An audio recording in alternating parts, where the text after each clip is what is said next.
Hello everyone. आज जो हम लेके आए हैं वो स्पेशली 10th क्लास के स्टूडेंट्स के लिए है। 10th क्लास के जो बच्चे हैं उनके लिए लेके आए हैं उनका lesson number 2 of economics, that is a sector of Indian economy. Specially ये मेरे बच्चों के लिए मैंने बनाने की कोशिश करी है सो दैट वो बहुत लेस टाइम में एक किसी भी चैप्टर को अगर उनको रिकैप्चुलेट करना हो तो वो उसको बहुत ईजिली रिकैप्चुलेट कर सकते हैं। ये सबके लिए बेनिफिशियल है। बच्चे किसी भी इंस्टीट्यूशन में पढ़ते हो, किसी भी स्कूल में पढ़ते हो, but we all use to study from the NCERT books. तो ये एनसीईआरटी बुक का लेसन नंबर 2 है। आई विल ट्राई कि मैं बच्चों को बहुत शॉर्ट में, नॉट मोर देन 30 मिनट्स या ज़्यादा से ज़्यादा 40 मिनट्स में ये फुल चैप्टर जो है वो पूरा का पूरा रिकैप्चुलेट कर पाऊँ। तो इट इज़ एक मेरा ट्राई है ये करने का। सबसे पहले हमारा चैप्टर स्टार्ट होता है सेक्टर्स ऑफ इंडियन इकोनॉमी। सबसे पहले हम स्टडी करेंगे कि सेक्टर्स ऑफ इंडियन इकोनॉमी को हम कितने पार्ट्स में डिवाइड कर सकते हैं। तो वी कैन क्लासीफाई, है ना, हम जो इंडियन इकोनॉमी के सेक्टर्स हैं उनको 3 पार्ट्स में क्लासीफाई कर सकते हैं, on the basis of economic activities, on the basis of organisation and on the basis of ownership. अगर हम इकोनॉमिक एक्टिविटी के बेस में देखें तो we can divide it into primary, secondary and tertiary. On the basis of organization, sectors of Indian economy can be divided into organized and unorganized sector. और on the basis of the ownership, इसको हम private और public sector में divide कर सकते हैं। तो in this way, there are the 3 important ways in which we can divide the sectors of Indian economy. सबसे पहले एक्चुअली चैप्टर में जो बेसिक पार्ट कवर किया गया है वो किया गया है कि division of the economic sector on the basis of 3 activities, वो प्राइमरी, सेकेंडरी और टर्शरी। तो इसी को हम सबसे पहले देखते हैं। बट बिफोर सीइंग दैट सबसे पहले स्टडी करते हैं कि what are the economic activities. Economic activities होती क्या है? ऑल द एक्टिविटीज जो हमें क्या जनरेट करके देती हैं, मनी जनरेट करके देती है, पैसा जनरेट करके देती है, उन सारी एक्टिविटीज को और उन सारे गुड्स और सर्विसेज को जिससे हमें मनी मिलता है उनको हम इकोनॉमिक एक्टिविटीज बोलते हैं। The activities concern with the production of goods and services related with the earning of the income, जो कंट्री की जीडीपी में कुछ एनहांस करने में हेल्प करेगी, मनी कंट्रीब्यूट करेगी, वो सारी की सारी इकोनॉमिक एक्टिविटीज हैं। और on the basis of that we divide into primary, secondary and the tertiary, वो हमने अभी देख लिया। सबसे पहले प्राइमरी देखते हैं, इसका मीनिंग क्या है, इसकी इंपॉर्टेंस क्या है और इसके एग्जाम्पल। तो all the activities which are carried with the help of the natural resources. हम जो नेचुरल रिसोर्सेज की हेल्प से एक्टिविटीज कैरी करते हैं वो सारी प्राइमरी एक्टिविटीज हैं। For example, most of the natural product that we get from the agriculture and the activities which are related with the agriculture, that is why primary sector को हम agriculture sector भी बोलते हैं। इसकी importance क्या है? ये जो आपका प्राइमरी सेक्टर है ये रॉ मटेरियल प्रोवाइड करता है टू द अदर सेक्टर और specially to the secondary sector जो प्रोडक्शन में इन्वॉल्व है। तो ऑब्वियसली अगर प्राइमरी सेक्टर नहीं होगा तो सेकेंडरी सेक्टर की भी एग्जिस्टेंस जो है ना वो कहीं ना कहीं एक खतरे में पड़ जाती है। तो इसके एग्जांपल में आप ले सकते हो एग्रीकल्चर है, फिशिंग है, माइनिंग एंड फॉरेस्ट्री है। These are the example of the primary sector. उसके बाद हमारे पास आता है सेकेंडरी सेक्टर। सेकेंडरी सेक्टर का मीनिंग क्या है? Means the sector which involves in the transformation of the raw material into furnished good. कोई सेक्टर जो रॉ मटेरियल से कोई भी चीज बनाता है, उत्पाद बनाता है, उसको हम सेकेंडरी सेक्टर बोलते हैं। Because this sector is related with the manufacturing or with the industries, that is why this sector is also known as a manufacturing sector or it is also known as a industrial sector. Why? Because it changes the raw material into furnish good into final good. Final good में जिसको consumer consume करता है उसमें change करता है। Importance क्या है? क्योंकि ये रॉ मटेरियल को कन्वर्ट करता है into furnish good. In its absence raw material will remain unutilised. अगर सेकेंडरी सेक्टर नहीं होगा तो कंट्री में जितना भी रॉ मटेरियल प्रोड्यूस होगा वो उसका यूटिलाइजेशन जो है वो बहुत कम होगा। Either that will be taken by the rich countries, और रिच कंट्रीज जो वो रॉ मटेरियल खरीदेंगी, जो बाय करेंगी, that will be on cheap rate. तो कंट्री को इससे बेनिफिट जो है वो नहीं होता है। एग्जाम्पल अगर इसके हम देखें तो मैन्युफैक्चरिंग इंडस्ट्रीज लाइक आपके कार मेकिंग है, क्लोथ मेकिंग है, शुगर है, आयरन एंड स्टील इंडस्ट्रीज है। कितनी इंडस्ट्रीज हमारे अराउंड जो है जो रॉ मटेरियल को चेंज करती है इनटू फर्निश गुड, वो सारे ही एग्जाम्पल जो है वो सेकेंडरी सेक्टर के हैं। इसके बाद हमारे पास थर्ड आता है, that is a tertiary sector. Tertiary sector जो है वो किसी भी चीज की प्रोडक्शन नहीं करता है, बट उसके बदले में वो क्या प्रोवाइड करता है? वो सर्विसेज प्रोवाइड करता है टू द अदर 2 सेक्टर्स। दोनों सेक्टर्स को, प्राइमरी को भी और सेकेंडरी को भी, वो सर्विसेज प्रोवाइड करेगा। And without these kind of the services tertiary sector के सपोर्ट के बिना प्राइमरी और सेकेंडरी सेक्टर की प्रोग्रेस जो है वो इतनी ज़्यादा पॉसिबल नहीं है, ठीक है। बिकॉज टर्शरी सेक्टर जो है वो कई तरह की सर्विसेज प्रोवाइड करता है, दैट इज़ वाई हम टर्शरी सेक्टर को सर्विस सेक्टर के नाम से भी जानते हैं, ठीक है। It is also known as a service sector. Importance देख लेते हैं, इसकी इंपॉर्टेंस क्या है। This sector is an important link between the two sectors, है ना। ये एक लिंक प्रोवाइड करता है, उनको डेवलप करने में हेल्प करता है, प्रोडक्शन एक्टिविटीज को और कैरी करने में हेल्प करता है, so that they can generate more and more money. Transportation, banking and communication इसी के ही एग्जाम्पल हैं आपके टर्शरी सेक्टर के। सेकेंड थिंग हम देखें, ये जो सर्विस सेक्टर है इसमें दो तरह के पीपल इन्वॉल्व रहते हैं। One who directly involve in the production, जो प्रोडक्शन में डायरेक्टली इन्वॉल्व करते हैं, और जो directly involve not involve directly, ठीक है। मैं आपका ज़्यादा टाइम नहीं लूंगी, कोशिश करूंगी कि जल्दी से जल्दी ये चैप्टर जो है आपका रिकैप्चुलेट जो है वो हो जाए। अब डायरेक्टली इन्वॉल्व में हम देखें तो एक बैक वाले स्लाइड में चलते हैं, तो वी हैव सीन ट्रांसपोर्टेशन है, बैंकिंग है, कम्युनिकेशन है, ये कहीं ना कहीं प्रोडक्शन में डायरेक्टली इन्वॉल्व है। But if we see the other services like your teachers हैं, डॉक्टर्स हैं, the one like washerman, barbers, cobblers, lawyers, and the people who are in administrative work, or even in the person who are involved in the information technology, जैसे उसमें आपका internet cafe है, ATM booth है, call centres है, आपके software companies है, etcetera, so many. ये सारे के सारे लोग जो है वो डायरेक्टली इन्वॉल्व नहीं है प्रोडक्शन में। तो सर्विस सेक्टर जो है वो दो तरह के लोगों को एम्प्लॉय करता है, one who are directly involve and another who are not directly involve. Next देखते हैं इंटरडिपेंडेंस। ये तीनों ही सेक्टर, ये थ्री सेक्टर जो है they are interrelated. Without one sector other sector जो है वो अपने आप को ज्यादा प्रोग्रेसिव नहीं बना सकता है, ठीक है।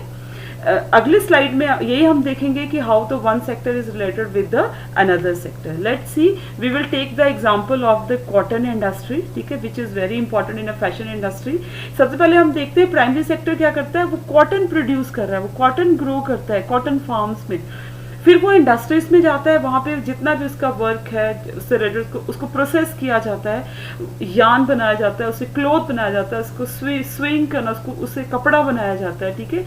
बाद में जो है वो टर्शरी सेक्टर में जाके उससे आप जो है वो शर्ट्स बनाते हैं, जीन्स बनाते हैं, जिनको शॉप्स में सेल करते हैं। तो यू मे सी हियर कि all the sectors are interlinked. यहाँ पे प्राइमरी सेक्टर जो है वो सेकेंडरी पे डिपेंडेंट है, सेकेंडरी जो है वो टर्शरी पे भी। आप एक को गायब कर दो बीच में तो इट इज नॉट पॉसिबल कि एक सेक्टर जो है वो अपने आप फ्लरिश हो सकता हो। इसमें हम देख सकते हैं along with this tertiary sector तो शॉप में इनको सेल कर रहा है, बट इन सारी प्राइमरी एक्टिविटीज में, सेकेंडरी एक्टिविटीज में we need services like banking है, ट्रांसपोर्टेशन है, कम्युनिकेशन है, स्टोरेज है, कितनी सारी चीज़ों की हमें ज़रूरत पड़ती है।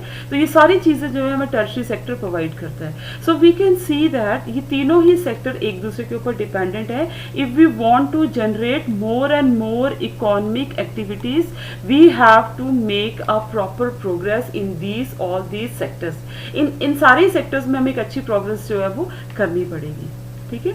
अब इसके बाद हम जहां पे भी जितनी भी बात कर रहे हैं अल्टीमेटली वो रुक जाती है जाके जीडीपी पे, ठीक है। ये तीनों ही सेक्टर प्रोड्यूस कर रहे हैं, ये तीनों ही सेक्टर जो है कुछ ना कुछ जो है वो कंट्रीब्यूट कर रहे हैं, लेकिन हमें पता कैसे चलेगा कि how one sector is contributing, how much the primary sector is contributing, how the secondary और हाउ द टर्शरी। तो सबसे पहले हम ये देखते हैं कि how do we count the various goods and services and know the total production in each the sector, है ना। अगर हमें ये देखना है कि ईच सेक्टर में कितनी प्रोडक्शन हो रही है तो उसके लिए हमें क्या करना पड़ेगा, we have to see the final goods, ठीक है, और उसके लिए हमें इंटरमीडिएट गुड्स को जो है वो निकाल देना पड़ता है। तो ये फाइनल गुड्स और इंटरमीडिएट गुड्स होते क्या, फाइनल गुड्स वो गुड्स होते हैं जो एक्चुअली में डायरेक्टली मार्केट में सोल होते हैं और उनको हम कंज्यूम करते हैं, कंज्यूम कर रहे हैं, उनको हम डायरेक्टली यूज कर रहे हैं, ठीक है। जैसे कंज्यूमर उनको डायरेक्टली कंज्यूम कर लेता है। इंटरमीडिएट गुड्स वो सारे गुड्स होते हैं those are involve in producing that final good, all those goods which are used by the producer for producing other goods, these are the intermediate goods. For example आप यहाँ पे हम example लेते हैं बिस्किट्स का। Biscuit जो है एक फाइनल गुड है, लेकिन उसके लिए हमें नट्स की भी जरूरत है, मिल्क की भी जरूरत है, व्हीट की भी जरूरत है, and sugar, oil, essence, what ever it is required. तो ये जितने भी एग्जाम्पल है ये इंटरमीडिएट गुड है। क्यों? क्योंकि ये बिस्किट बनाने के लिए नीडेड है। तो जब whenever we used to count the production in each sector, हम हमेशा फाइनल गुड्स को ही देखते हैं, इंटरमीडिएट गुड्स को हम जो है वो नहीं देखते हैं, उनको हम ऐड नहीं करते हैं, ठीक है। जैसे यहाँ पे फाइनल गुड बिस्किट है, इसमें नट्स है, मिल्क है, व्हीट है, शुगर है, all these are the intermediate goods. अब फाइनल गुड्स को हम क्यों देखते हैं, एक बार एग्जांपल देखते हैं। Different goods produce in each sector may be measure in a different units, means कि प्राइमरी सेक्टर में, सेकेंडरी सेक्टर में, कहीं भी जो चीज़ें प्रोड्यूस होती है ना, उनको हमें मेजर करने की अलग यूनिट है। कुछ को हम केजी में मेजर करते हैं, किसी को हम लीटर में करते हैं, किसी को हम ग्राम में करते हैं, किसी को हम मिलीलीटर में करते हैं। तो जब उसको हमने ऐड करना है सेक्टर में, तो इट इज़ नॉट पॉसिबल। कैसे ऐड करोगे केजी, लीटर? तो सबसे पहले आप ये याद रखो कि इन तीनों सेक्टर्स में जब हम ऐड करते हैं तो उसकी मॉनेटरी वैल्यू को ऐड किया जाता है। प्राइमरी सेक्टर में जो चीज़ें प्रोड्यूस हुई वो कितना मनी प्रोड्यूस कर रही है, सेकेंडरी सेक्टर में जो चीज़ें बनी उससे कितनी मनी प्रोड्यूस करी, और टर्शियरी सेक्टर में जो सर्विसेज प्रोड्यूस हुई उससे कितना पैसा जो था वो प्रोड्यूस हुआ। तो हम ऐड जो है वो चीज़ों को नहीं करते, हम ऐड करते हैं मनी को, ठीक है। जैसे फॉर एग्जांपल 50 केजी वीट जो है वो ग्रो किया और 1 केजी वीट की जो कॉस्ट है वो ₹8 है, तो 4 लाख रुपीज़ जो है वो एक्चुअली में एक फार्मर नहीं है, एक फार्म से या कहीं से भी प्राइमरी सेक्टर में जो है वो आया। तो एक्चुअली हम 50 केजी वीट को, 50,000 केजी वीट को नहीं ऐड करेंगे, हम ऐड करेंगे 4 लाख रुपीज़ को, ठीक है। शायद मैंने कुछ गलत बोल दिया होगा पीछे, I just want to correct कि not 50 KG but 50,000 KG wheat अगर ग्रो करता है और 1 किलो वीट की कॉस्ट जो है वो ₹8 है, तो टोटल मिला के हो जाता है 4 लाख।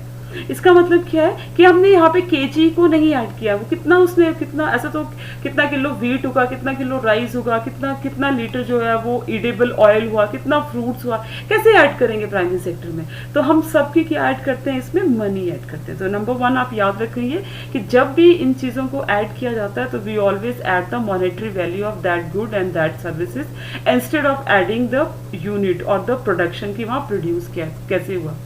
सेकेंड थिंग, प्रिकॉशन क्या ली जाती है जब इन चीज़ों को हम ये देखते हैं कि ईच सेक्टर ने कितना प्रोड्यूस किया। तो while calculating the total production of each sector, हम सिर्फ फाइनल गुड्स को ही इंक्लूड करते हैं, इंटरमीडिएट गुड्स को हम लीव कर देते हैं। इंटरमीडिएट गुड्स मैंने आपको बोला कि फाइनल गुड्स को प्रोड्यूस करने के लिए जो भी बीच में चीज़ें लगी उनको हम इंटरमीडिएट गुड्स बोलते हैं। जैसे बिस्किट बनाने के लिए आपको नट्स लगे, ऑयल लगा, इतनी सारी चीज़ें लगी, तो एक्चुअली वो सारी के सारे इंटरमीडिएट गुड्स थे। The value of final goods, क्यों? क्योंकि ये फाइनल गुड में जो हमारे पास बिस्किट आया ना, उसमें सारी इंटरमीडिएट गुड की चीजें जो थी वो ऑलरेडी ऐड थी, है ना। The value of final goods had already include the value of intermediate goods, ठीक है। अगर हम इनको ट्वाइस, अगर हम इनको 2 बार ऐड करेंगे तो आपके जीडीपी में ये जो है वो डबल ऐड हो जाएंगे, और जो जीडीपी निकल के आएगा, जो टोटल प्रोडक्शन इस सेक्टर में निकल के आएगी, दैट विल बी रॉन्ग, वो डबल काउंटिंग हो जाएगी और वो गलत हो जाएगा, ठीक है। जैसे फार्मर ने 8 केजी वीट उगाया, फ्लोर मिल ने उसको 10 रुपीज़ केजी के हिसाब से सेल करा, बिस्किट कंपनी ने 15 रुपीज़ का पैकेट सेल किया, कंज्यूमर ने जो बाई किया, तो ये जो 8 रुपीज़ थे ये 10 रुपीज़ थे, एक्चुअली में ये 15 रुपीज़ में एडेड है ऑलरेडी। तो that is why we always add the final goods and services instead of adding intermediate goods, ठीक है। तो ये चीज़ आप हमेशा अपने माइंड में रखेंगे। बहुत बार हम बात कर रहे हैं जीडीपी में, कि जीडीपी में भी जब हम इन 3 सेक्टर्स के प्रोडक्शन को ऐड करते हैं तो हम उसकी मनी वैल्यू को, उसकी मॉनेटरी वैल्यू को ऐड करते हैं, उन चीज़ों को ऐड नहीं करते हैं, ठीक है। पर ये ग्रॉस डोमेस्टिक प्रोडक्ट है क्या? तो the value of all the goods and services which is produce in each sector in a particular financial year, that is added, और उसका जो सम होता है उसको हम बोलते हैं ग्रॉस डोमेस्टिक प्रोडक्ट, ठीक है। The sum of the production of 3 sectors gives us the total production of the country and that is known as a gross domestic product. एक चीज आप याद रखेंगे कि जीडीपी में हमेशा ही final goods and final services add की जाती है, नॉट इंटरमीडिएट गुड्स। तो फाइनल जीडीपी हो क्या हमने इसको कंक्लूड किया कि what is GDP? All the values of the goods and services जो 3 सेक्टर में प्रोड्यूस होते हैं उसको हम ऐड करते हैं, उसकी मनी को ऐड करते हैं और वो हमें जीडीपी देती है। जीडीपी में हम ऐड क्या चीज करते हैं? The value of final goods, not the value of the intermediate goods. Next है, ये हमने देख ही लिया कि फाइनल गुड्स को करते हैं, इंटरमीडिएट गुड्स को नहीं करते हैं, GDP. If you want to see the definition of this then you can write the definition from here, ठीक है। अगर आप लिखना चाहते हैं आपके लिए ये यूजफुल है। उसके बाद देखते हैं हम if we see the history तो वी हैव सीन कि हिस्टोरिकली देखें तो ये जो 3 स्टेजेस हैं ये सेक्टर्स की, ये 3 स्टेजेस में हम इनको जो है वो कैटेगराइज कर सकते हैं, स्टेज 1, स्टेज 2, स्टेज 3। स्टेज 1 में सबसे पहले हम देखेंगे दैट इज कि प्राइमरी सेक्टर हमारे लिए मोस्ट इंपॉर्टेंट था। आप भी अपनी कंट्री में देख सकते हो, हमारी कंट्री में बहुत बैक जाने की जरूरत ही नहीं। 1947 में when we got independence, at that time we were totally dependent upon the primary sector for our GDP as well as for the jobs, for the employments. हम प्राइमरी सेक्टर में ज्यादा से ज्यादा डिपेंडेंट थे। पर ग्रेजुअली क्या हुआ, secondary sector जो था वो एक इंपॉर्टेंट सेक्टर बनने लगा टोटल प्रोडक्शन में and giving in the employment. Why? Because primary sector से जो लोगों को मनी जनरेट हुई, उस मनी से उन्होंने प्रोडक्शन एक्टिविटीज जो थी वो स्टार्ट कर दी, और मैन्युफैक्चरिंग जो था वो धीरे धीरे न्यू मैथड जो थे, फैक्ट्रीज आने शुरू हो गई, इंडस्ट्रीज बनने शुरू होगी, इंडस्ट्रियलाइजेशन हो गया, सेकेंडरी सेक्टर में जॉब्स एंड प्रोडक्शन स्टार्ट होगी। But if we see the past 100 years in the world, we have seen that कि टर्शरी सेक्टर ज्यादा डेवलप जो है वो हो रहा है। Now the tertiary sector is playing the very important role in production. वो प्रोडक्शन भी कर रहा है एज वेल एज वो जॉब्स भी प्रोवाइड कर रहा है। The importance of the primary and secretary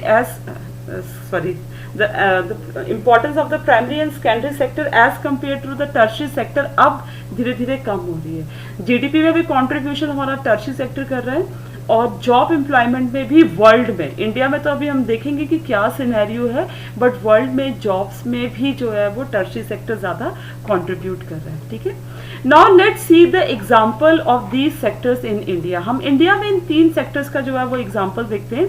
These are it is a bar graph of 2 years in 1973 and 2003। आपकी बुक में ये ज्यादा का भी हो सकता है, 11, 12, 16 whatever it is, आप एग्जाम्पल वहां से ले सकते हो, but the thing is same which I just want to tell you.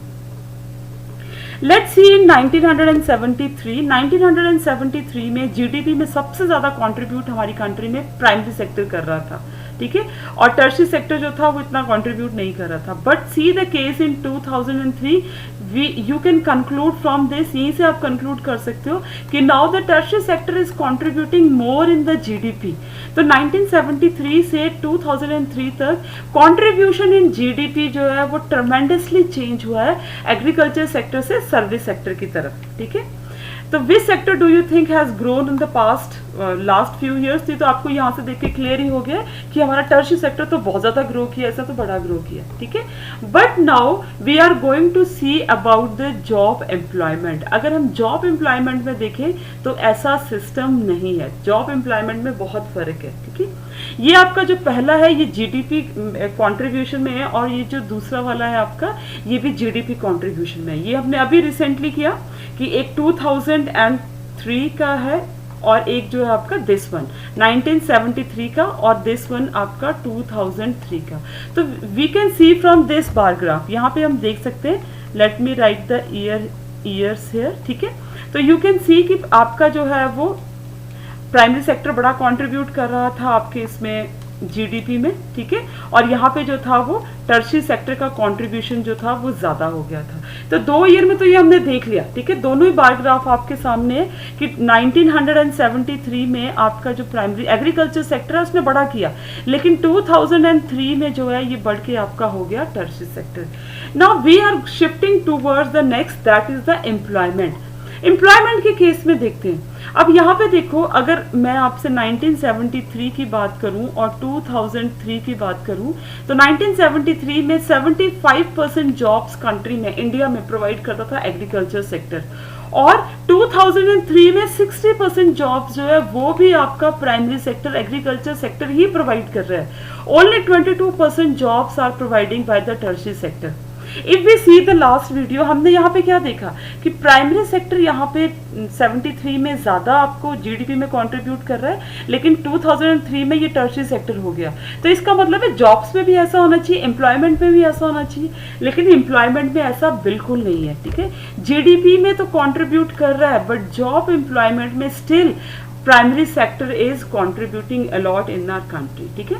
Primary sector employs more than half of the people in India and secondary and tertiary sector employs less than the half of the people. इसका मतलब है कि GDP में अगर ये दोनों sector बहुत ज्यादा कंट्रीब्यूट कर रहे हैं, जो हमने पिछले वाले ग्राफ में देखा, why not in the jobs, jobs में क्यों नहीं कर रहे हैं? ऐसी क्या प्रॉब्लम है हमारी कंट्री में कि प्राइमरी सेक्टर जो है वो हमें नौकरियां नहीं दे रहा है, या वहां से हमें जॉब्स मिल रही है तो वहां से हमें मनी नहीं मिल रही है, हम मनी क्यों नहीं जनरेट कर पा रहे हैं? If there is a 60% people are involved in a primary sector, why we are not able to generate money? Money generate करने में क्या प्रॉब्लम है? तो सबसे पहले हम ये देखते हैं, जो हमने दो यहाँ पे हिस्ट्री देखी, जो हमने 2 बार ग्राफ देखे, उसमें हम देखेंगे shift between the sector in the case of India.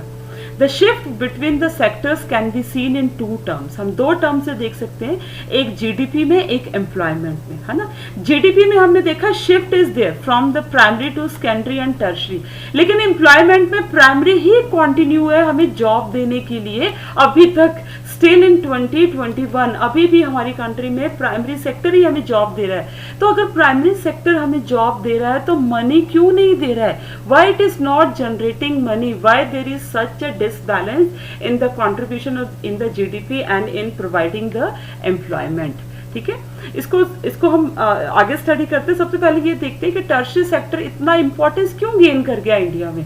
ठीक है, 2003 से 1973 तक तो हमारा प्राइमरी सेक्टर इंपॉर्टेंट था, तो अचानक क्या हो गया कि टर्शियरी सेक्टर इतना इंपॉर्टेंट हो गया। ठीक है, सबसे पहले ये देखते हैं कि टर्शियरी सेक्टर जो है वो 2003 में लार्जेस्ट प्रोड्यूसिंग सेक्टर बन के आया इंडिया में, जो जीडीपी में सबसे ज्यादा कंट्रीब्यूट करता है। उसके पीछे रीजन क्या है? सबसे पहला रीजन ये है कि जो इंडिया जैसी कंट्री है जो डेवलप कर रहे हैं, वहां पे where we have the democracy, it is the duty of the government to provide the essential services, basic services जिनको हम बोलते हैं, जैसे आपके हॉस्पिटल्स हैं, एजुकेशन है, पोस्टल सर्विसेज है, पुलिस है, defence and so many others. Obviously इसमें से कोई भी ऐसा सेक्टर नहीं है जो प्रोडक्शन करता है। These are all involve in the tertiary sector. Next देखते हैं, जितनी डेवलपमेंट धीरे धीरे हमारी प्राइमरी और सेकेंडरी सेक्टर में हुई ना, उससे रिजल्ट क्या हुआ?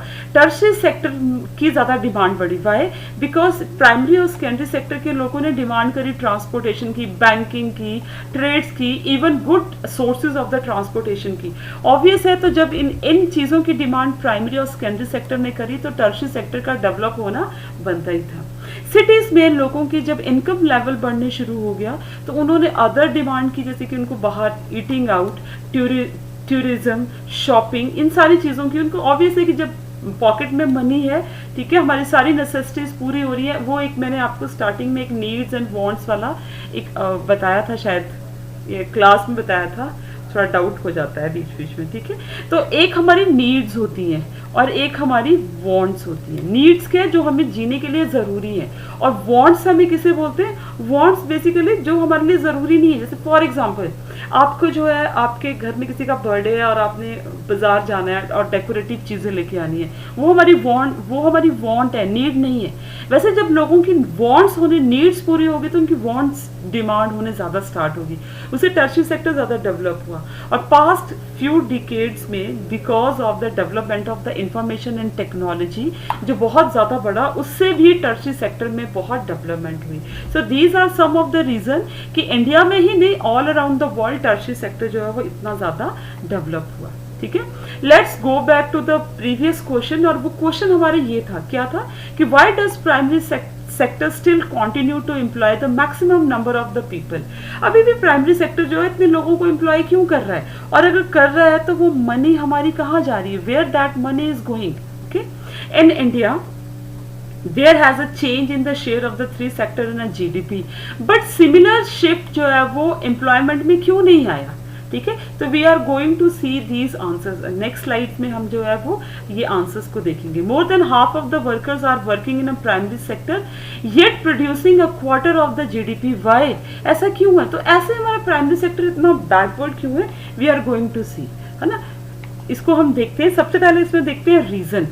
इसके रीजन क्या है? जितने भी क्वेश्चन मैंने आपसे डिस्कस किया उन सबके रीजन क्या है? उसके सबके पीछे रीजन क्या है कि प्राइमरी और सेकेंडरी सेक्टर में जॉब अपॉर्चुनिटीज जो है वो नहीं बन पा रही है, वहां पे जॉब अपॉर्चुनिटीज क्रिएट नहीं हो रही है। ठीक है ना। इन दोनों सेक्टर्स में नो डाउट प्रोडक्शन तो बहुत हो रहा है, दे आर प्रोड्यूसिंग थिंग्स, ठीक है, they are producing services, but they are not generating jobs, वो जॉब्स नहीं जनरेट कर रहे हैं, जॉब्स नहीं बना पा रहे, तो क्या करेंगे, लोग कहाँ जाएंगे, they will work in the primary sector.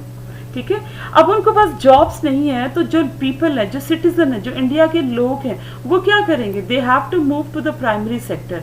और प्राइमरी सेक्टर में उनको काम करना पड़ता है, अपने जो उनके फार्म्स हैं, उनकी जो फील्ड्स हैं, उनमें काम करना पड़ता है। लेकिन उनकी फील्ड्स में क्या देखने को मिलती है, अंडर एम्प्लॉयमेंट और डिसगाइज अनएम्प्लॉयमेंट। ये अंडर एम्प्लॉयमेंट और डिसगाइज अनएम्प्लॉयमेंट को हम हिडन अनएम्प्लॉयमेंट भी बोलते हैं। इसको हिंदी में प्रच्छन्न बेरोजगारी, छुपी हुई बेरोजगारी बोलते हैं। छुपी हुई क्यों होती है, एक बार देखते हैं।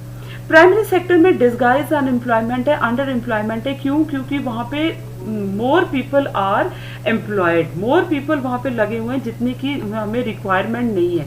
अगर उनमें से हम कुछ लोगों को निकाल भी लेते हैं, then only the production will not fall. For example, in one field 8 people are working, 8 लोग जो है वो काम कर रहे हैं और वो 50 kg वीट को ग्रो करते हैं, एज्यूम करो।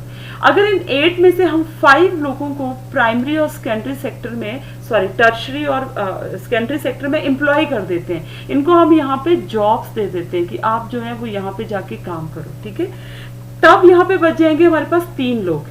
ये 3 लोग भी 50 kg ही वीट ग्रो करेंगे, तो 8 भी 50 kg करते हैं और ये 3 भी 50 kg करेंगे। इट मीन्स कि वो 5 लोगों के निकलने से प्राइमरी सेक्टर के प्रोडक्शन में कोई चेंज नहीं आया। तो इसका मतलब वो जो 8 पीपल काम कर रहे थे, वो जो 8 पीपल काम कर रहे थे, उसमें से 5 तो डिसगाइजली अनएम्प्लॉयड थे, मतलब देखने को लग रहा था वो काम कर रहे थे, but they are working less than their potential. In this sector, in the primary sector, people appear to work, जैसे मैंने आपको एग्जांपल दिया, but they are working less than their potential, है ना। जितना वो काम कर सकते हैं उतना वो काम ही नहीं कर रहे, क्योंकि उतनी उनको रिक्वायरमेंट ही नहीं है। वहाँ पे 8 के 8 लोग जो है उस खेत में काम कर रहे हैं, so they are not fully employed. That is why there is a disguised unemployment. Therefore, because primary sector में हमें अंडर एम्प्लॉयमेंट देखने को मिलती है, डिसगाइज अनएम्प्लॉयमेंट देखने को मिलती है, हिडन अनएम्प्लॉयमेंट देखने को मिलती है, due to which the contribution of the primary sector in GDP is very less. इसीलिए हमें देखने को लगता है कि प्राइमरी सेक्टर में so many people are employed, पर बेसिकली वो एम्प्लॉयड तो है ही नहीं, वो तो अनएम्प्लॉयड है। अनएम्प्लॉयड मैंने आपको बता दिया, 3 लोग भी 50 kg वीट उगा रहे हैं, उसमें से अगर हम 5 को निकाल देंगे तो भी 50 kg ग्रो करेंगे, तो 5 लोग क्या कर रहे हैं, वो सारे के सारे वहां पे अनएम्प्लॉयड है। इट मीन्स कि प्राइमरी सेक्टर में जो लोग एम्प्लॉयड है, एक्चुअली में वो अनएम्प्लॉयड है। देखने से लगता है कि they are working, but their share is very less and they are working less than their potential. ऐसे ही हमारा जो है वो गवर्नमेंट तो क्या कर सकती है, what can government do in this sector and how can the employment be created, वो तो एक अलग चीज है। लेकिन जैसे हमने एक रूरल एरिया में देखा ना, सेम ही अर्बन एरियाज में भी है। अर्बन एरियाज में भी we can see the hidden unemployment. Hidden unemployment हम किस में देखते हैं, वो जो हाउस मेड काम करती हैं, ठीक है ना, कभी उनको काम मिलता है, वर्कर्स हम देखते हैं, ठीक है। इसके अलावा आपके प्लम्बर्स हैं, शॉपकीपर्स हैं, आप शॉपकीपर्स को देख सकते हो। बहुत ज़्यादा ऐसे शॉपकीपर्स हैं जो दिन भर बैठे रहते हैं, कोई वहाँ पे नहीं आता। फिर आप यहाँ पे देख सकते हो जो आपके इलेक्ट्रिशियंस हैं, प्लम्बर्स हैं, वो लगता है कि दे आर एम्प्लॉयड, है ना, काम तो कर रहे हैं। हाउसमेड है, वो उसको कभी काम मिलेगा नहीं मिलेगा। वर्कर है, कंस्ट्रक्शन साइट पे काम करता है, कोई अगर आएगा कॉन्ट्रैक्टर उनको ले जाएगा, they will get the work. वैसे रेडी पे आपने बेचने वाले देखे होंगे, सारा सारा दिन वो रेडी पे सामान लगा के बैठे रहते हैं, पर उनका सामान बिके ना बिके ये तो कुछ नहीं बोल सकते ना। तो ये जो आपके हिडन अनएम्प्लॉयमेंट है, डिसगाइज अनएम्प्लॉयमेंट है, ये rural as well as urban area दोनों में ही देखने को मिलती है, ठीक है। तो गवर्नमेंट क्या कर सकती है कि मोर एंड मोर एम्प्लॉयमेंट जो है वो जनरेट हो सके। Government plays a very important role. Government जो है ना वो एक बहुत इंपॉर्टेंट रोल प्ले करती है in generating the employment. How? Number 1, government can provide the cheap agriculture credit. Farmers को वो लोन दे सकती है चीप, जिससे वो अपनी फार्मिंग एक्टिविटीज को जो है वो ज्यादा लेवल पे कर सकते हैं, ठीक है। गवर्नमेंट जो है वो न्यू डैम्स और कैनाल्स कंस्ट्रक्ट कर सकती है। इससे क्या होगा, इससे तो एक तो फार्मर्स को बेनिफिट है ना, वो डैम्स और कैनाल से उनको इरिगेशन, सोर्सेज ऑफ इरिगेशन मिलेंगे। ऑन द अदर हैंड जो विलेजेस में रहने वाले वर्कर्स हैं उनको क्या मिलेगा, यहाँ पे ये जो डैम्स और कैनाल्स का वर्क होगा इसमें उनको काम करने के लिए मिलेगा। ऑब्वियस है कि वो अपने खेतों से निकल के यहाँ पे काम करेंगे तो जॉब एम्प्लॉयमेंट होगी। Promote and locate the industries and the services in semi rural areas. ठीक है, वहाँ पे प्रमोट कर सकती है, इंडस्ट्रीज लगा सकती है, so that more and more rural youth can get the job. Open the schools in the rural areas. अब यहाँ पे देख लो, सिर्फ एक स्कूल खोलने से ही 20 लाख लोगों को जॉब मिलती है। इसमें टीचिंग स्टाफ आता है, इसमें नॉन टीचिंग स्टाफ आता है, इसमें बहुत ज़्यादा वहाँ के लिए आपको बिल्डिंग कंस्ट्रक्ट होगी, वहाँ पे काम होगा, फिर वहाँ तक रोड बनेगा, उधर काम होगा, उसके अराउंड शॉप्स ओपन होंगी, वहाँ पे जॉब्स जनरेट होंगी। तो only by taking one decision government can generate more jobs. Along with that government जो है वो डिस्पेंसरीज, हॉस्पिटल्स, ये सब कुछ जो है वो ओपन कर सकती है। इसके साथ जो है वो tourism, regional crafts, regional industries, IT, बहुत सारी अपॉर्चुनिटीज जो है वो गवर्नमेंट यूथ के लिए जनरेट कर सकती है। The one thing which government has already done, that is मनरेगा। ठीक है, now it is known as a मनरेगा। When it was implemented in 2005 it was known as a NREGA. ठीक है, ये कंट्री के 200 डिस्ट्रिक्ट्स में स्टार्ट किया गया था, Mahatma Gandhi national rural employment guarantee act. इसमें क्या था, 100 डेज एम्प्लॉयमेंट जो है वो मिलती थी रूरल एरियाज में। ठीक है, बेसिकली वो पीपल जिनके पास सोर्सेज ऑफ लाइवलीहुड नहीं है, even those who are not able to take the food under the PDS system, उनके पास 1-2 रुपया भी नहीं होता खाना खरीदने के लिए, उनके लिए ये बहुत ही एफिशिएंट स्कीम है। 100 डेज की एम्प्लॉयमेंट मिलती है on the minimum wages and 1/3 seats are reserved for the females. इसमें फीमेल्स के लिए 1/3 सीट्स रिजर्व होती है कि वही काम करेंगी। तो गवर्नमेंट जो है वो एम्प्लॉयमेंट जनरेट करने के लिए बहुत कुछ जो है वो कर सकती है। ठीक है, along with this we also divide the sectors of Indian economy on the basis of organized and unorganized sector। ये ऑर्गेनाइज एंड अनऑर्गेनाइज सेक्टर क्या होता है, ये 2 स्टोरीज है आपकी बुक में देख के रखी है, एक कांता की, एक कमल की। आप इनको रीड करेंगे तो आपको पता लगेगा कि कांता का जो काम है बहुत ही फिक्स है, उसके फिक्स वर्किंग आवर्स है, उसको प्रोविडेंट फंड मिलता है, हॉलीडेज में उसको पेड हॉलीडेज होते हैं, अलाउंसेस उसको मिलते हैं। ठीक है, टाइम से आती है, टाइम से जाती है।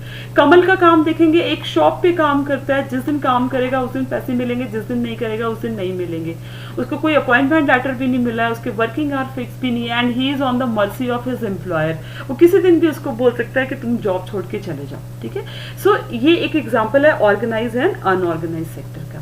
तो अगर इनको हम देखे जाए तो all the sectors which carries out the activity through the system that is followed by the government regulation. ऐसे सारे इंस्टीट्यूशन जो गवर्नमेंट के अंडर वर्क करते हैं, उनके रेगुलेशन के अंडर वर्क करते हैं, वो ऑर्गेनाइज है। और अनऑर्गेनाइज सेक्टर हम किसे बोलते हैं, जहां पे गवर्नमेंट के लॉज इन्वेड नहीं कर सकते, जो आउटसाइड द गवर्नमेंट कंट्रोल है, वो सारे एरियाज जो हैं वो आपके आते हैं अनऑर्गेनाइज सेक्टर में। ठीक है, यहाँ पे अगर हम डिफरेंस देखें ऑर्गेनाइज एंड अनऑर्गेनाइज सेक्टर में, तो हम ये देख सकते हैं कि ऑर्गेनाइज सेक्टर में एम्प्लॉयमेंट टर्म्स जो होती हैं वो फिक्स होती हैं, रेगुलर होते हैं और उनको एश्योर्ड वर्क मिलता ही मिलता है। अनऑर्गेनाइज सेक्टर में ऐसा नहीं होता है। ठीक है, वो out of the government control के बाहर है और स्कैटर्ड यूनिट्स में, छोटी छोटी शॉप्स हैं, छोटी छोटी इंडस्ट्रीज हैं, स्कैटर्ड है, गवर्नमेंट उन पर चेक नहीं रख पाती है। सेकेंड थिंग, ऑर्गेनाइज सेक्टर में बहुत सारे जो लॉज हैं, जैसे कि various laws which are formed by the, it works under the rules and regulations which are made by the government, basically organized sector। जैसे फैक्ट्री एक्ट है, मिनिमम वेजेस एक्ट है, पेमेंट ऑफ द ग्रेजुटी है, shops establishment act and so many. Where जो unorganised sector है वो किसी भी rules and regulation के अंडर जो है वो वर्क नहीं करता है, क्योंकि वो रजिस्टर्ड ही नहीं होते गवर्नमेंट के under. Second thing, jobs organised sector में रेगुलर होती है, रेगुलर फिक्स वर्किंग आवर्स होते हैं, ओवर टाइम करेगा तो he she will be paid. But whereas they are jobs irregular होती हैं, कोई पेड नहीं होता है, और वो लो जो ऑलरेडी उनको वेजेस मिलते हैं, जो उनको सैलरीज मिलती हैं वट एवर, वो भी बहुत लो पेड है। ठीक है, जॉब सिक्योरिटी ऑर्गेनाइज में होती है, अनऑर्गेनाइज में ऐसी कोई जॉब सिक्योरिटी नहीं होती है। Along with this paid leaves organised में मिलती हैं, पेमेंट ड्यूरिंग हॉलीडेज है, प्रोविडेंट फंड है, ग्रेजुटी है। यहाँ पे तो अगर सिक लीव भी लेनी हो आपको तो भी आपको वेजेस अनऑर्गेनाइज में नहीं मिलेंगी। मेडिकल फैसिलिटीज मिलती है, अलॉन्ग विद दैट इंस्टीट्यूशन में other facilities like safe drinking water है, सेफ वर्किंग एनवायरनमेंट है, even some pensions are also there. But in unorganised sector ऐसी कोई फैसिलिटीज जो है वो नहीं प्रोवाइड की जाती हैं। Example of organised sectors are the government employees, कोई भी गवर्नमेंट सेक्टर्स है, इंडस्ट्रियल वर्कर्स जो गवर्नमेंट के अंडर रजिस्टर है, आंगनबाड़ीज हैं, विलेज हेल्थ वर्कर्स, आप कोई भी ले सकते हो। और अनऑर्गेनाइज सेक्टर का आपके शॉपकीपिंग है, फार्मिंग है, डोमेस्टिक वर्कर्स हैं, लेबरर्स हैं जो लेबरिंग का काम करते हैं, रिक्शा पुलिंग का काम करते हैं, ये सारे के सारे अनऑर्गेनाइज सेक्टर में वर्क करते हैं। ठीक है, अब हम इनको प्रोटेक्ट कैसे कर सकते हैं? तो workers can be protected in unorganised sector. जो रूरल एरियाज में इनको प्रोटेक्ट करने के लिए गवर्नमेंट क्या कर सकती है? जैसे रूरल एरियाज में आपके कॉबलर्स हैं, स्मॉल एंड मार्जिनल फार्मर्स हैं, वीवर्स हैं, कारपेंटर्स हैं, बहुत सारे हैं जो अनऑर्गेनाइज सेक्टर में काम कर रहे हैं। तो गवर्नमेंट लो इंटरेस्ट रेट पे लोन प्रोवाइड कर सकती है। लेसन नंबर 3 में हम देखेंगे कि ये लो इंटरेस्ट रेट पे लोन इतना इंपॉर्टेंट क्यों है। सब्सिडाइज इक्विपमेंट, लो रेट पे इनको इक्विपमेंट प्रोवाइड कर सकती है, उनको स्टोरेज एंड ट्रांसपोर्टेशन की फैसिलिटी प्रोवाइड कर सकती है, and good marketing outlets for the sale can be provided to them. और अर्बन एरियाज में क्या कर, अर्बन एरियाज में कौन है जो अनऑर्गेनाइज सेक्टर में काम करते हैं? स्मॉल स्केल इंडस्ट्रीज के जो वर्कर्स हैं, कैजुअल वर्कर्स हैं, कंस्ट्रक्शन साइट पे जो काम करते हैं, रिक्शा पुलर्स हैं, रैग पिकर्स हैं, ये सारे के सारे अनऑर्गेनाइज सेक्टर में हैं। यहाँ पे भी सेम है, लो इंटरेस्ट रेट पे अगर इनको जो है वो लोन मिल जाएगा तो obviously they can start their own work. Support कर सकती है इनको marketing of the output, giving support for marketing of output, ठीक है। मतलब गवर्नमेंट जो है इनको मार्केटिंग करके इनके जो भी चीज़ें जो बनाते हैं, ये कुछ करते हैं, उसके लिए सपोर्ट प्रोवाइड कर सकती है, और रॉ मटेरियल हेल्प करके सो दैट वो small scale cottage industries like setup कर सके, तो इनको रॉ मटेरियल भी प्रोवाइड कर सकती है सब्सिडाइज रेट के ऊपर। इसके अलावा हम अपनी इकोनॉमिक एक्टिविटीज़ को प्राइमरी एंड पब्लिक और प्राइवेट सेक्टर में भी डिवाइड करते हैं, ठीक है। पब्लिक सेक्टर हमारा गवर्नमेंट सेक्टर है, और प्राइवेट सेक्टर तो आपको पता है which is controlled by individual और द ग्रुप ऑफ इंडिविजुअल्स, है ना। या तो अकेला इंसान उसको हैंडल कर रहा है या तो ग्रुप ऑफ इंडिविजुअल्स को हैंडल कर रहे हैं। और पब्लिक सेक्टर जो है that is owned by the government. जो पब्लिक सेक्टर है वो उसको गवर्नमेंट हैंडल करती है, इसको प्राइवेट पीपल हैंडल करते हैं। ये बेसिक सर्विसेज प्रोवाइड करती है ना, बेसिक सर्विसेज है आपकी, जैसे हेल्थ है, एजुकेशन है, ट्रांसपोर्टेशन है, ये बेसिक है। ये प्रमोट, इसका मेन मोटिव होता है पब्लिक वेलफेयर को प्रमोट करना, ठीक है, पब्लिक सेक्टर का। और इसमें ब्यूरोक्रेट्स, आपने देखा होगा, आप डीसी ऑफिस चले जाओ, आईपीएस ऑफिस चले जाओ, इलेक्ट्रिसिटी डिपार्टमेंट कहीं भी चले जाओ, वहाँ पे सारे के सारे ब्यूरोक्रेट्स ही होते हैं। आपका रेलवे, पोस्ट, टेलीग्राफ इसका एग्जाम्पल है।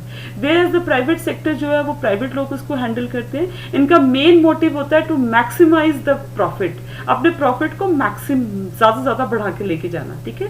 Provide those goods and services which yield the quick returns. मतलब इनका ये मोटिव नहीं होता जैसे कि पब्लिक सेक्टर का है कि आज हॉस्पिटल बनाएंगे, उनको बनने में बहुत टाइम लगेगा, फिर यहाँ से बच्चे पढ़ेंगे, वो डॉक्टर बनेंगे, ऐसा नहीं है। वो वर्क ऐसा करते हैं जैसे कि आप जो है वो आप देख लो कि पिज्जा के आउटलेट लगा लेते हैं, ठीक है, या हॉस्पिटल्स ओपन कर लेते हैं, स्कूल्स ओपन कर लेते हैं, ट्रांसपोर्टेशन। उनका मेन मोटिव क्या होता है कि उनको क्विक प्रॉफिट चाहिए। आपका टिस्को है, टेलीकॉम है, रिलायंस है, बिरला, ये सारी के सारे और सभी प्राइवेट, आपके अराउंड सारे प्राइवेट सेक्टर के एग्जाम्पल्स हैं।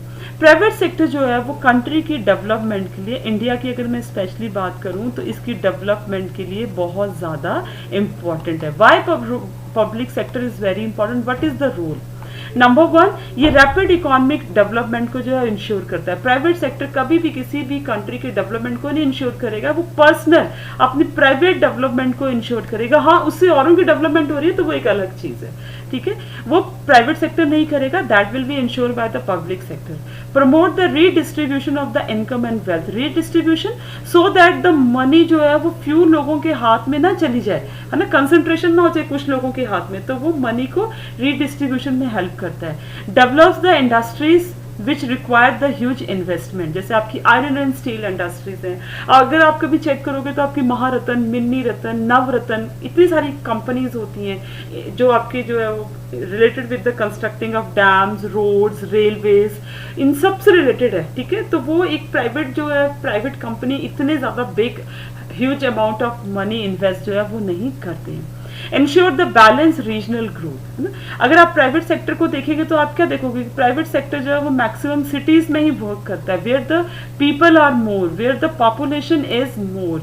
लेकिन जो पब्लिक सेक्टर है वो रीजनल ग्रोथ, मतलब हर एक एरिया जो है कंट्री में डेवलप होना चाहिए उसके बारे में वर्क करता है, ठीक है। जो पब्लिक सेक्टर है it actually stop prevent the concentration of economic power in the hands of one people, ठीक है, एक आदमी के हाथ में वो उसको कंसंट्रेट करने से स्टॉप करता है। कैसे? जैसे for example if I tell you तो कि बहुत ज़्यादा ऐसी मल्टीनेशनल कंपनीज है जिनकी इनकम, जिनका टर्न आउट किसी भी कंट्री के जीडीपी से भी ज़्यादा है, मोर है। तो आप इमेजिन करो कि मल्टीनेशनल कंपनीज का अगर टर्न आउट किसी भी एक जीडीपी कंट्री के जीडीपी से ज़्यादा होगा तो वो कंपनी कितनी पावरफुल होगी। तो पब्लिक सेक्टर इस इस चीज को रोकता है कि कंसंट्रेशन जो है वो किसी लोगों के हाथ में ना आ जाए, ठीक है। Generates the resources for the development, resources generate करता है, जैसे कि आप देख लो ह्यूमन रिसोर्स जनरेट करेगा, अदर रिसोर्सेज जनरेट करेगा, वो ताकि सबकी डेवलपमेंट है, वो प्राइवेट सेक्टर नहीं करेगा। प्रमोट्स द इम्पोर्ट सब्स्टिट्यूशन, जैसे कि अभी मोदी जी ने भी प्रोग्राम स्टार्ट किया है, आपका स्किल इंडिया है, आत्मनिर्भर भारत है, तो ऑब्वियस है कि हम बाहर से चीजें लेके आए तो अपने ही कंट्री में उनको खुद बनाए। प्राइवेट सेक्टर को इससे कोई मतलब नहीं होता, वो खुद उन चीजों को बनाने के लिए वर्क करेगा, ठीक है। Employment generation is the duty of the government, is the duty of the public sector. उसमें आपको अभी हमने देखा वो प्राइमरी, सेकेंडरी या टर्शियरी तीनों सेक्टर्स में जॉब एम्प्लॉयमेंट के लिए कितना वर्क करता है। प्राइवेट सेक्टर सिर्फ अपने प्रॉफिट के लिए वर्क करेगा, उसको एम्प्लॉयमेंट से कुछ लेना देना जो है वो नहीं है। Helpful in the developing of the small scale industries, private sector जो है वो अपने लार्ज स्केल इंडस्ट्रीज पे ही वर्क करता है, लेकिन ये कॉटेज इंडस्ट्रीज, रूरल एरियाज में जो इंडस्ट्रीज है उनके लिए भी वर्क करता है, सो दैट सब पूरे फुल कंट्री की डेवलपमेंट जो है वो हो सके। दैट इज वाई ये जो आपका पब्लिक सेक्टर है, this is very important. So I have try to cut short this chapter in just about 30 minutes, I think, है ना, not more than 30 minutes, 25 minute जितने भी हुए हैं। आपको रिकैप्चुलेट करने के लिए ईजी है, अगर आप चाहते हैं एक बार चैप्टर को रिकैप्चुलेट करना है तो आप कर सकते हो, but in the last I want to say कि NCERT बुक तो बेटा आपको पढ़नी ही पड़ेगी, उसमें बहुत ज़्यादा ऐसे एग्जाम्पल्स हैं वो आपको देखने पड़ेंगे। इन बॉक्स बड़े सारे क्वेश्चंस होते हैं वो आपको सॉल्व करने पड़ेंगे। This is just for the recapitulation because we have left so many things, so many examples in this, so that I can make the video short, but go through your NCERT books। कि कोई भी guide जो है वो आपको नहीं देखनी चाहिए, आपको सिर्फ NCERT बुक्स पे ही फोकस करना चाहिए, because these are the best book, everything is written in these books. आपके चैप्टर में सब कुछ लिखा है, आपको बाहर कोई हेल्प लेने की जरूरत नहीं होती है, but if you want to recapitulate it, you want to this a kind of a summary, so I try to give you a summary. I think कि मैं अपने इस मोटिव में सक्सेसफुल हूँ। With this I just want to end here. Please मेरे को subscribe करना, like करना एंड मोटिवेट करना। Thank you so much. God bless you.